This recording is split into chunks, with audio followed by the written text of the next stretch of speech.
ಸ್ನೇಹಿತರೆ, ಇವತ್ತು ನಾವು ಇನ್ಸ್ಟಾಗ್ರಾಮ್ ಅಕೌಂಟ್ ನಲ್ಲಿ ನಾವು ಸಜೆಸ್ಟೆಡ್ ಕಂಟೆಂಟ್ ನ ಯಾವ ರೀತಿ ರಿಸೆಟ್ ಮಾಡಬೇಕು ಅಂತ ಚರ್ಚೆ ಮಾಡೋಣ. ಸಜೆಸ್ಟೆಡ್ ಕಂಟೆಂಟ್ ಅಂದ್ರೆ ಏನು ಅಂತ ನಾನು ಹೇಳ್ತೀನಿ. ಸಜೆಸ್ಟೆಡ್ ಕಂಟೆಂಟ್ ಅಂದ್ರೆ ನೀವು ರೆಗ್ಯುಲರ್ ಆಗಿ ಇನ್ಸ್ಟಾಗ್ರಾಮ್ ಏನ್ ರೀಲ್ಸ್ ನೋಡ್ತಾ ಇರ್ತೀರಾ ಅದರಲ್ಲಿ ಏನೇನ್ ಬರ್ತಾ ಇರುತ್ತೆ ಅದಕ್ಕೆ ಸಜೆಸ್ಟೆಡ್ ಕಂಟೆಂಟ್ ಅಂತ ಹೇಳ್ತಾರೆ. ನೀವು ರೆಗ್ಯುಲರ್ ಆಗಿ ಯಾವ ಎಂತ ಒಂದು ಕ್ಯಾಟಗರಿ ರೀಲ್ಸ್ ನ ನೀವು ಜಾಸ್ತಿ ನೋಡ್ತಾ ಇದ್ದೀರಾ ಅದನ್ನೇ ಅದು ತೋರಿಸ್ತಾ ಹೋಗುತ್ತೆ. ಅದಕ್ಕೆ ನೀವು ಒಂದು ಯಾವ್ದಾದ್ರು ಕ್ಯಾಟಗರಿಗೆ ಸಂಬಂಧಪಟ್ಟಂತ ರೀಲ್ಸ್ ಗಳನ್ನ ನೀವು ಜಾಸ್ತಿ ನೋಡ್ತಾ ಇದ್ರೆ ಅವುಗಳನ್ನೇ ಅದು ತೋರಿಸುತ್ತಾ ಹೋಗುತ್ತೆ. ಅದಕ್ಕೆ ಸಜೆಸ್ಟೆಡ್ ಕಂಟೆಂಟ್ ಅಂತ ಕರೀತಾರೆ ಸ್ನೇಹಿತರೆ. ಅದನ್ನ ರಿಸೆಟ್ ಮಾಡೋದು ಯಾಕೆಂದ್ರೆ ನಿಮ್ಮ ಒಂದು ಇನ್ಸ್ಟಾಗ್ರಾಮ್ ಫೀಡ್ ನಲ್ಲಿ ನೀವು ಒಂದು ಉತ್ತಮವಾದಂತ ರೀಲ್ಸ್ ಬರ್ತಾ ಇಲ್ಲ, ಸರಿಯಾಗಿಲ್ಲ, ನಮ್ಗೆ ಇಂಟ್ರೆಸ್ಟ್ ಇಲ್ಲದೆ ಅಂತ ರೀಲ್ಸ್ ಬರ್ತಾ ಇದೆ, ನನ್ಗೆ ಸರಿಯಾಗಿ ಅನಿಸ್ತಾನೆ ಇಲ್ಲ ಅಂದ್ರೆ ನೀವು ಸಜೆಸ್ಟೆಡ್ ಕಂಟೆಂಟ್ ನ ಒಂದ್ಸಾರಿ ರಿಸೆಟ್ ಮಾಡ್ಕೋಬೇಕು. ಮಾಡಿದ್ರೆ ಏನಾಗುತ್ತೆ, ನಿಮ್ಮ ಒಂದು ಏನು ಇನ್ಸ್ಟಾಗ್ರಾಮ್ ಒಂದು ಸಜೆಸ್ಟ್ ಮಾಡ್ತಾ ಇರುತ್ತೆ ಅದನ್ನ ಸಂಪೂರ್ಣವಾಗಿ ಸೆಟ್ಟಿಂಗ್ಸ್ ನ ಅದು ರಿಸೆಟ್ ಮಾಡ್ಕೊಳ್ಳುತ್ತೆ. ಮಾಡಿಬಿಟ್ಟು ಹೊಸ ಒಂದು ರೀಲ್ಸ್ ಗಳನ್ನ ಅದು ನಿಮಗೆ ಸಜೆಸ್ಟ್ ಮಾಡೋದಕ್ಕೆ ಸ್ಟಾರ್ಟ್ ಮಾಡುತ್ತೆ. ಅದಕ್ಕೆ ಸಜೆಸ್ಟೆಡ್ ಕಂಟೆಂಟ್ ಅನ್ನ ರಿಸೆಟ್ ಮಾಡೋದು ಅಂತ ಹೇಳ್ತಾರೆ. ಅದನ್ನ ಯಾವ ರೀತಿ ನಾವು ಮಾಡಬಹುದು? ನಿಮ್ಮ ಒಂದು ಇನ್ಸ್ಟಾಗ್ರಾಮ್ ಫೀಡ್ ನಲ್ಲಿ ಒಂದು ರೀಲ್ಸ್ ಗಳು ಸರಿಯಾಗಿ ಬರ್ತಾ ಇಲ್ಲ, ನಮ್ಗೆ ಇಂಟ್ರೆಸ್ಟ್ ಇಲ್ಲದೆ ಇರುವಂತ ರೀಲ್ಸ್ ಗಳು ಬರ್ತಾ ಇದೆ ಅಂದ್ರೆ ನೀವು ಕೂಡ ಸಜೆಸ್ಟೆಡ್ ಕಂಟೆಂಟ್ ಅನ್ನ ಒಂದ್ಸಾರಿ ರಿಸೆಟ್ ಮಾಡ್ಕೊಳ್ಳಿ, ಸಂಪೂರ್ಣವಾಗಿ ಸರಿ ಹೋಗುತ್ತೆ. ಹಾಗೆ ನಮ್ಮ ಚಾನಲ್ಗೆ ಮೊದಲು ಬಂದಿದ್ರೆ ದಯವಿಟ್ಟು ನಮ್ಮ ಚಾನೆಲ್ ನ ಸಬ್ಸ್ಕ್ರೈಬ್ ಮಾಡಿ ಮತ್ತು ಪಕ್ಕದಲ್ಲಿರುವಂತಹ ಬೆಲ್ ಐಕನ್ ಅನ್ನ ಪ್ರೆಸ್ ಮಾಡಿ ನಮ್ಮ ತಂತ್ರಜ್ಞಾನ ಆಧಾರಿತ ಬೃಹತ್ ಕುಟುಂಬದ ಸದಸ್ಯರಾಗಿ. ಸ್ನೇಹಿತರೆ, ಇನ್ಸ್ಟಾಗ್ರಾಮ್ ಆಪ್ ನ ಓಪನ್ ಮಾಡ್ತೀನಿ, ಮಾಡಿಬಿಟ್ಟು ನಾನು ತೋರಿಸ್ತೀನಿ ಸಜೆಸ್ಟೆಡ್ ಕಂಟೆಂಟ್ ಅನ್ನ ಯಾವ ರೀತಿ ನಾವು ರಿಸೆಟ್ ಮಾಡ್ಕೋಬೇಕು ಅಂತ. ಇಲ್ಲಿ ಇನ್ಸ್ಟಾಗ್ರಾಮ್ ಆಪ್ ನ ಓಪನ್ ಮಾಡಿದೀನಿ, ಮಾಡಿಬಿಟ್ಟು ಇಲ್ಲಿ ಕೆಳಗಡೆ ಪ್ರೊಫೈಲ್ ಫೋಟೋ ಮೇಲೆ ಕ್ಲಿಕ್ ಮಾಡ್ಕೋಬೇಕು. ಕೆಳಗಡೆ ನಮ್ಮ ಒಂದು ಪ್ರೊಫೈಲ್ ಐಕನ್ ಇರುತ್ತೆ, ಪ್ರೊಫೈಲ್ ಫೋಟೋ, ಅಲ್ಲಿ ಕ್ಲಿಕ್ ಮಾಡಿದ ನಂತರದಲ್ಲಿ ಈ ರೀತಿ ಬರುತ್ತೆ ಸ್ನೇಹಿತರೆ. ಬಂದ ಮೇಲೆ ಮೇಲ್ಗಡೆ 3 ಲೈನ್ಸ್ ಇರುತ್ತೆ, 3 ಗೆರೆಗಳು, ಅದ್ರ ಮೇಲೆ ನಾವು ಕ್ಲಿಕ್ ಮಾಡ್ಕೋಬೇಕಾಗುತ್ತೆ.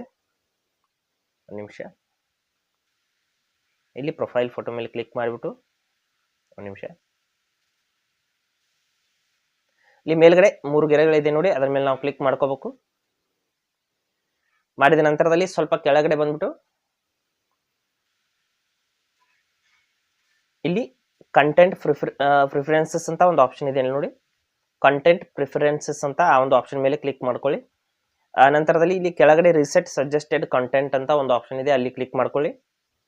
ಇಲ್ಲಿದೆ ನೋಡಿ ಕೆಳಗಡೆ ರಿಸೆಟ್ ಸಜೆಸ್ಟೆಡ್ ಕಂಟೆಂಟ್ ಅಂತ ಆ ಒಂದು ಆಪ್ಷನ್ ಮೇಲೆ ಕ್ಲಿಕ್ ಮಾಡಿಬಿಟ್ಟು ಈ ರೀತಿ ನೋಡ್ಬೋದು. ವಾಂಟ್ ಅ ಫ್ರೆಶ್ ಸ್ಟಾರ್ಟ್ ಅಂತ ಹೇಳ್ತಾ ಇದೆ, ಅಂದ್ರೆ ನೀವು ಫ್ರೆಶ್ ಸ್ಟಾರ್ಟ್ ಅನ್ನ ಮಾಡೋದಕ್ಕೆ ಬಯಸ್ತಾ ಇದ್ದೀರಾ ಅಂತ ಕೇಳ್ತಾ ಇದೆ. ಇಲ್ಲಿ ನೀವು ರಿಸೆಟ್ ಮಾಡಿ ನೆಕ್ಸ್ಟ್ ಅಂತ ಕ್ಲಿಕ್ ಮಾಡಿಬಿಟ್ಟು ರಿಸೆಟ್ ಮಾಡಬೇಕಾಗುತ್ತೆ. ಇಲ್ಲಿ ರಿಸೆಟ್ ಮಾಡಿದ್ರೆ ನಿಮ್ಮ ಅಕೌಂಟ್ ಇಂದ ಯಾವುದೇ ರೀತಿಯಲ್ಲಿ ಏನೂ ಡಿಲೀಟ್ ಆಗೋದಿಲ್ಲ ಸ್ನೇಹಿತರೆ. ಅಂದ್ರೆ ನಿಮ್ಮ ಫಾಲೋವರ್ಸ್ ಕೂಡ ರಿಮೂವ್ ಆಗೋದಿಲ್ಲ, ನೀವು ಯಾರನ್ನ ಫಾಲೋ ಮಾಡಿದ್ರೆ ಅದು ಕೂಡ ರಿಮೂವ್ ಆಗೋದಿಲ್ಲ, ಕೇವಲ ನಿಮ್ಮ ಒಂದು ಕಂಟೆಂಟ್ ಮಾತ್ರ ರಿಸೆಟ್ ಆಗುತ್ತೆ ಅಂತ ಹೇಳ್ತಾ ಇದೆ. ಇಲ್ಲಿ ನೋಡ್ಬೋದು, ಇಲ್ಲಿ ನಾನು ಸಂಪೂರ್ಣವಾಗಿ ರಿಸೆಟ್ ಸಜೆಸ್ಟೆಡ್ ಕಂಟೆಂಟ್ ಅಂತ ಕ್ಲಿಕ್ ಮಾಡ್ಕೋತೀನಿ. ಮಾಡಿಬಿಟ್ಟು ಇಲ್ಲಿ ರೆಡ್ ಕಲರ್ ನಲ್ಲಿ ರಿಸೆಟ್ ಸಜೆಸ್ಟೆಡ್ ಕಂಟೆಂಟ್ ಅಂತ ಬರ್ತಾ ಇದೆ, ಅಲ್ಲಿ ಕ್ಲಿಕ್ ಮಾಡ್ತೀನಿ. ಮಾಡಿದ ತಕ್ಷಣದಲ್ಲಿ ಸಂಪೂರ್ಣ ಅಂತ ಕಂಟೆಂಟ್ ಅನ್ನೋದು ರಿಸೆಟ್ ಆಗುತ್ತೆ.